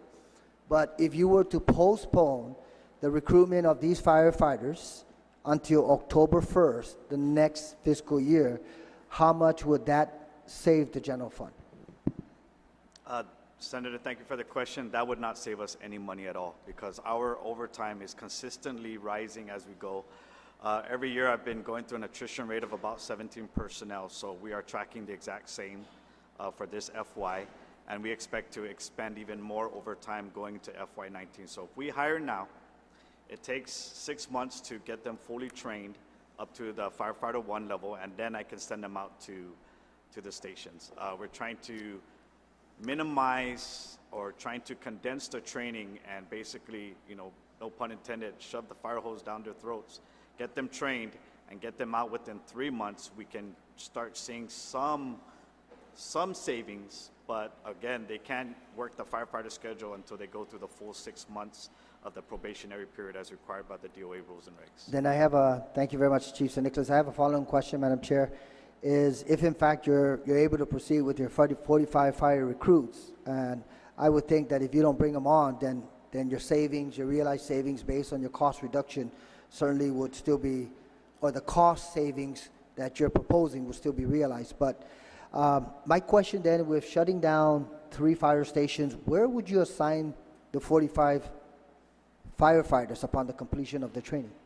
Well, to begin with, even before we shut down the stations, and even to today, we are still running short-staffed on every single one of our fire trucks and rescue trucks. So the minimum we're supposed to have on a daily basis is 4 per fire truck, 4 per rescue truck.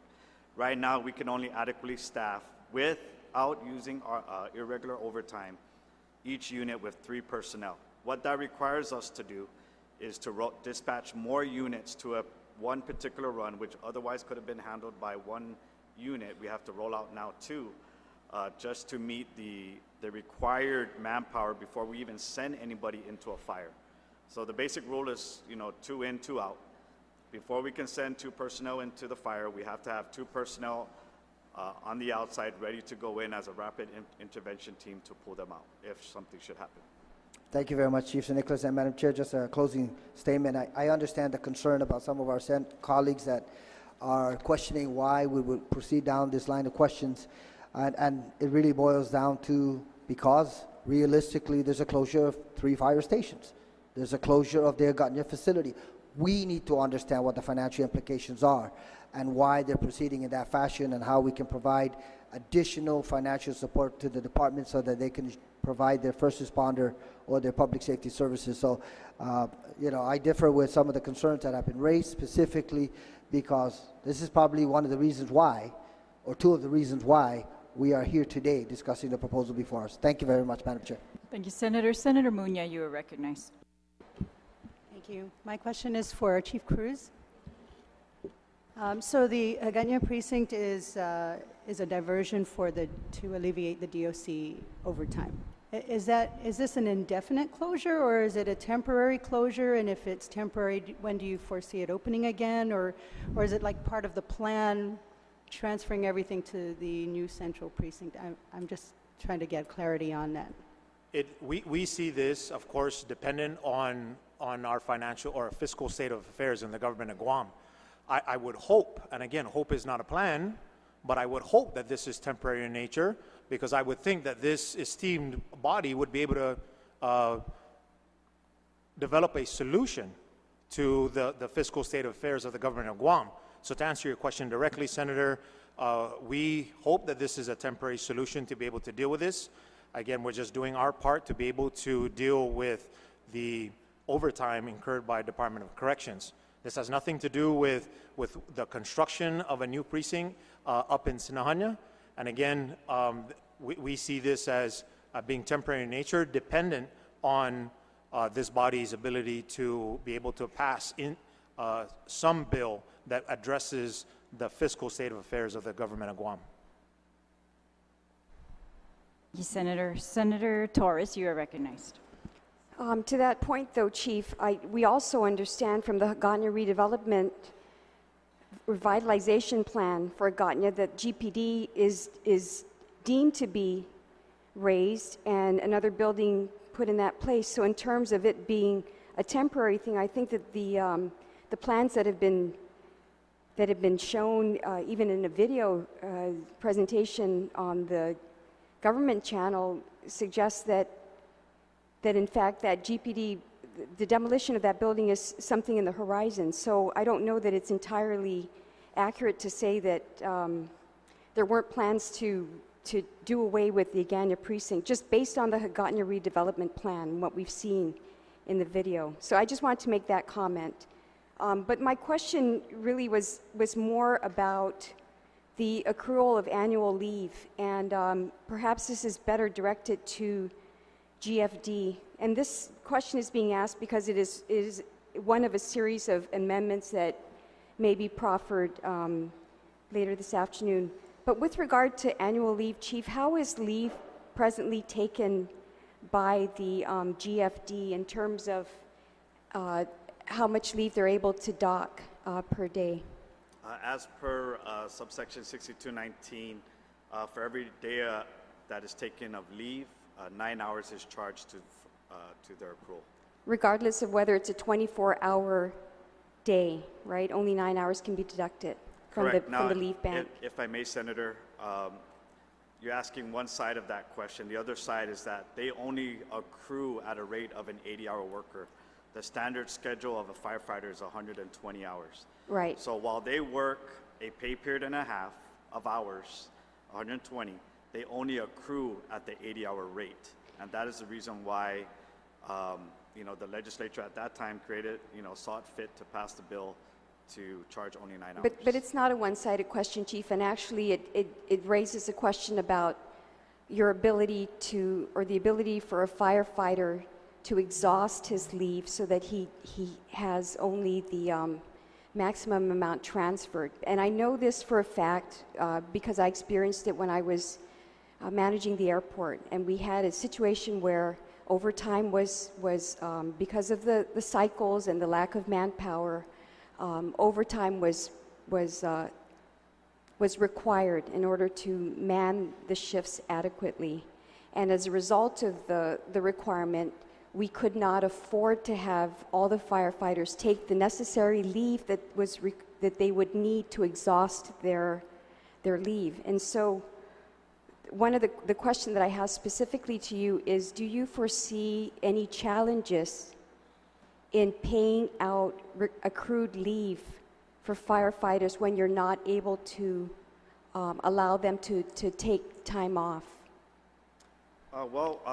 We do a pretty good job of projecting our retirees. Like I said, we've been averaging about 17 retirees a year. So we definitely, we ensure that that's part of our budget request for that particular FY. So to answer your question, I'm confident that we can pay out any potential for unpaid or unused leave to be paid out at the end of the year. Because normally, what's been happening is a retiree will wait towards the end of the year to retire. And so it's easy for us to kind of project what their leave hours are, what we could potentially pay them out. Now, there is a maximum, and I believe the maximum is 480. 480, correct me if I'm wrong, but I believe it's 480 that we can pay out maximum, and that's hour for hour. So it's an easy number to do the analysis by and to put into our appropriation requests. So with your level of attrition that you alluded to earlier, you don't see that as being a financial challenge to the department right now? Well, and I ask yes. that because it's something that's being potentially proffered as an amendment, and so I want to get a handle on what that cost or that liability may be to GFD. Sure. Any payout towards the end of the FY is going to be a financial challenge. That's why we try to put it into our appropriation request. And then, when it finally does get paid out, it's paid out by the dollars, by the eaches, so we give and take here and there. And it's always a challenge to answer your question, but we do put it in our request, and then when that time comes, we find a way to either pay it out or we put it into the past due obligations portion of our budget requests and hope that that appropriation happens. Okay, thank you. Thank you very much, Senator Torres. Any other questions to be posed to members of the panel? Vice Speaker Talai, you're recognized. Thank you, Mr. Chair.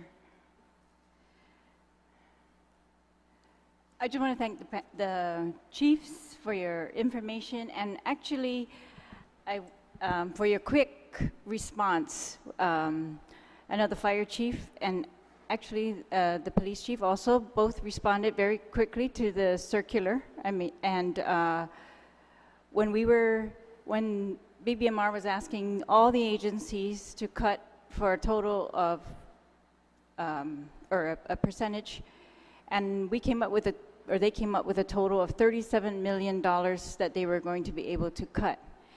And then we learned a little later, and so I see that your responses are, appropriate. But we learned later that the cuts were going to be $47 million. So I don't really have necessarily a question, except that it's my observation that regardless, the $47 million estimated in the fiscal realignment plan that would need to be cut is still far short of the $67 million that our revenues will be reduced. And so if your cuts are being made, or your reorganization is being made in order to meet either the $37 million in cuts or the $47 million in cuts, that those are going to be necessary throughout the fiscal year 2018, and even if this bill that's been put before us is passed, because that bill is supposed to take up the gap of between the $47 million in cuts and a $67 million shortfall. So I mean, it's been a lot, I think, to get our heads around that we're going to be cutting police stations, fire stations. It's alarming, but the more I think about it, the more I'm thinking that actually, what you're doing, particularly reorganizing the government, is what we are looking to the government to do. I mean, we cannot make $47 million in cuts without drastic measures. And we are going to have to make drastic measures, drastic cuts. And I think this is just the beginning of what we're going to see, and that tomorrow, we're going to just start seeing the other plans that the agencies are laying out, and yours are just the ones that are available and visible immediately. But I'm sure that every other agency's going to look equally drastic and equally, our first reaction might be, that sounds crazy, right? But to reach 47 million, I just think we're going to have to start getting a little used to seeing this kind of drastic cuts. And, of course, there's a lot of, that's why I think communication has to be open. It has to be calm. What we really do not want to do, because we are in a very drastic situation, and, we need everyone to remain calm, right? And I'm sure the two of you would very much want that for the community. And I know I want that for the community. I mean, I don't want anyone to think that we are not working very hard, because I believe we have to, there's no way around it. Because even with the drastic $47 million in cuts, we still need to find the difference to make up to 67. So I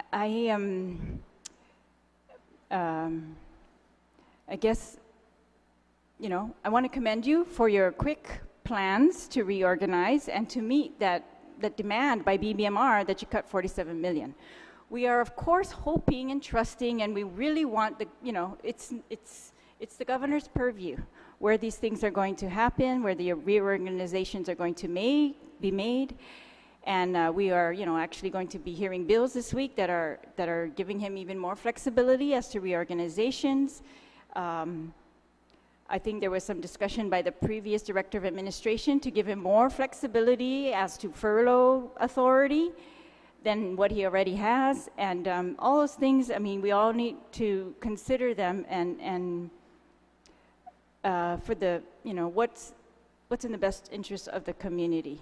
But I guess I'm just, while we are hoping that the governor is not going to put anyone's life or safety at risk, I think my colleagues said it very well, that we, have to trust you. When you reorganize your department, that you are going to prioritize life and safety, and I have no reason to doubt that that's what you intend to do. I just think I have to agree with one of my colleagues that the way it's been played in the media, that is not at all the, maybe the message, right, that's been put out there. And so I think we could work together to reaffirm, right, whether these are really necessary cuts to meet your mandate from BBMR of 47 million. We are also reviewing whether the fiscal realignment plan that cuts public safety agencies approximately 6% and all other agencies approximately 3% is reasonable, right? Because that looks a little bit unreasonable at first glance, that why should public safety be cut more than the other agencies, percentage-wise? So we really, I know it's, BBMR has had to respond very quickly, and they pretty much did an across-the-board, everybody's cut the percentage of what their current budget is, kind of cut. But we want to see, and, I think we will be seeing, I'm hoping, right, that the governor has to use his discretion, and that we are going to be seeing more strategic cuts that really will never put safety of the people of Guam, in jeopardy. So I just think whatever cuts we end up with finally, right? So I would believe that this might be temporary right now, and I appreciate that, but I think we are going to need permanent cuts to all the agencies. And so my one concern is that the reorganization plan, particularly GPDs, the way it's spelled out, it involves many different agencies. And so I'm just wondering if the Department of Administration has been involved in reviewing that plan, and if these types of reorganization of operational duties among departments, while I think it's a good idea, if, you know, they can justify it, if it's justifiable based on skills and different things, but I think there are also legal requirements. I'm just hoping that Department of Administration is doing the review that needs to be done when people are being shifted from work in one department to another department and things like that. And I would think that the best way to assure the public and to work with us so that it's open and, you know, we wouldn't be as alarmed is just if these things could be put in writing, because I think they need to be reviewed by DOA very carefully so that we protect employees' rights and we don't have, you know, lawsuits coming our way just because we're trying to save money. And you know, because they might have to be in place for longer than anticipated, having them in writing is just the way to really truly analyze them, and then it would help us to also help you. If there's something in there that we think we could help with, then you know, that's the way to do it. But I guess just to recap, Mr. Chair, yes, I would like to see. I did have one question, and I'm sorry if I could ask the fire chief. I thought I remember initially hearing that in addition to the 2 fire stations being closed, that there was going to be an ambulance taken offline. But in the recent news articles, I haven't seen that. Is that still in your plan? Yes, that already happened. So at the Estumbo Fire Station, we normally have a fire truck and an ambulance there located. In addition, we also combined our advanced life support unit from 2 to 1. And then we also combined the fire truck of Dedido and our Northern Rescue Land Search and Rescue Jaws of Life Operations unit. We combined those 2 particular units, and they will respond on a call-by-call basis and bring whatever unit is appropriate for each call. So when you take an ambulance offline, what does that mean? You park it and it's not used? Correct. We locate that ambulance back behind Tumuning Fire Station, and it becomes a standby ambulance. And the personnel are once again dispersed, and then the surrounding stations absorb that jurisdiction as a primary call area. And do you have enough personnel at the Tumuning Fire Station if one ambulance is out to use the second ambulance? I'm not sure if I understand the question. Up in the north, we have, and what I call north is from Agana to Jigo. We have 4 ambulances servicing the entire area, and in the south, 3, Agat, Urbanic, and Inarajan. And so the reason why is basically population density, time of response, and distance. And so that's why we've arranged 4 in the north and 3 in the south. And we placed our advanced life support unit up at Sinahanya Fire Station right in the middle to be able to respond north or south as necessary. Okay, so let me just rephrase. Is there an ambulance sitting around that is not going to be used, or is it possible that it's going to stay in use, just not up at Estumbo? No, ma'am. Senator, we have a total of 12 ambulances in our inventory. Only 7 will be operating on a daily basis. Why is that? I mean, what is Personnel, that different than staff. the plan? I mean, so you're now not just cutting 1 ambulance, you're cutting it down to 7? I mean, 7? No, because of the attrition over the years, we've had to shut down ambulances. So ideally, we would like to run at least 9 ambulances altogether for the island. But because of our shortage of staffing, you know, the justification for the fire cycles over the years I've been talking about, we've had to shut down ambulance by ambulance as necessary based on our shortage of our critical staffing.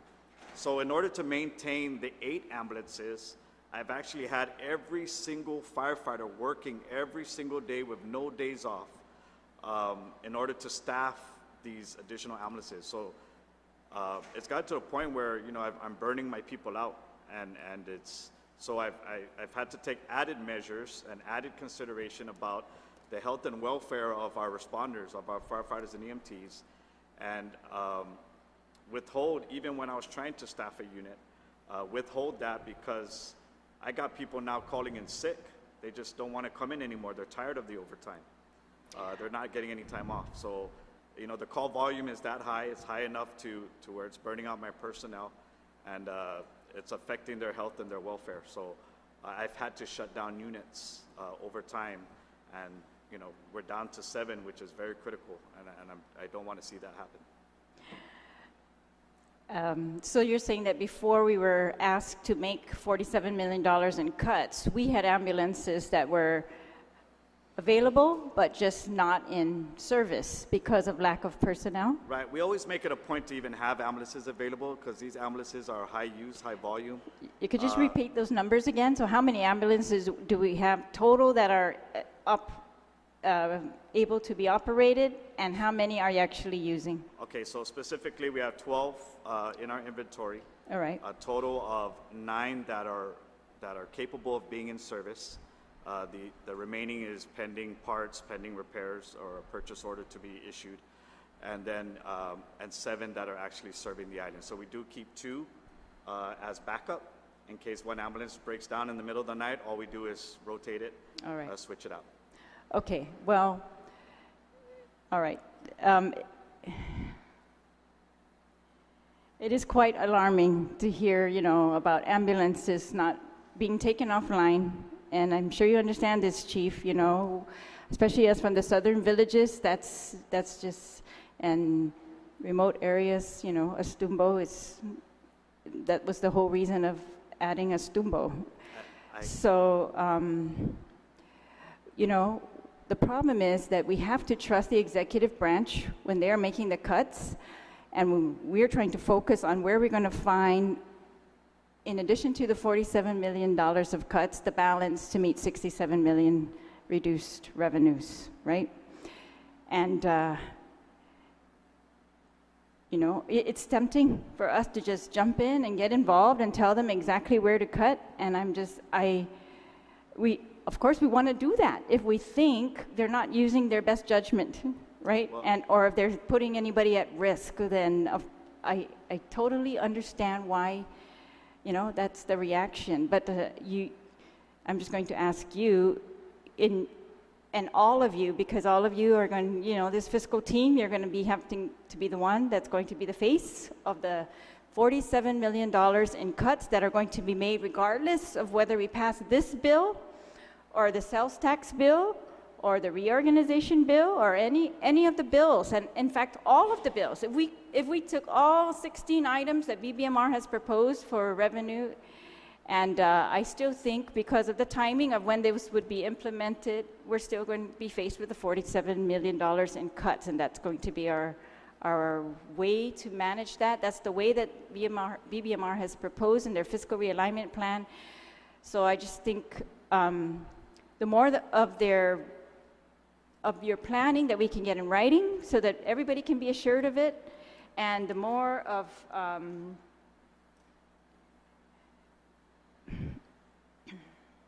the more that the fiscal team can assure us that, you know, they are overlooking these cuts and that they are not going to cut public safety 6% and all other agencies only 3%, if that is unreasonable, you know, for the health and safety of the people of Guam. And so it's, you know, if we have to stop we all want to cut costs, we all want that to be done very well, but I just think this is a time where, you know, we can set aside politics for a little while, and let's just be as prudent as possible, and just, you know, we just have to. It's $47 million. It's unprecedented. It's never been seen what that's going to look like. I still think we're still going to be shocked, you know, every week probably with what that $47 million in cuts is going to look like. We haven't even talked about public health yet, right? Cutting Medicaid. That's, MIP, we have a big task ahead of us. So that's why I'm asking if the fiscal team could please, look at their priorities in their fiscal realignment plan, the 6% cut to public safety. I think it's a 5% cut to the public health, and then it's a 3% cut to all the other agencies. I mean, we just want that to look reasonable to us and to the people of Guam. And we'd like to see as much of it in writing as possible. We're looking at the circulars, and to be honest with you, in the police circular, the police response to the BBMR circular, it wasn't specifically stated that Hagåtña precinct was going to be closed. So things like that, that's why I'm saying, or that personnel was going to be shifted up to DOC. Now, I actually, I think that's a unique idea, to get all the public safety agencies together and kind of reorganize how they're going to serve and what the priorities are going to be. But I just think we all have to know what that's going to look like so that we can all be assured, and that we do not create panic and we do not create division. This is not the time that Guam can afford to be divided. We have to be united if we're going to cut $47 million in agencies. We have to be united, and we're going to have to be united when we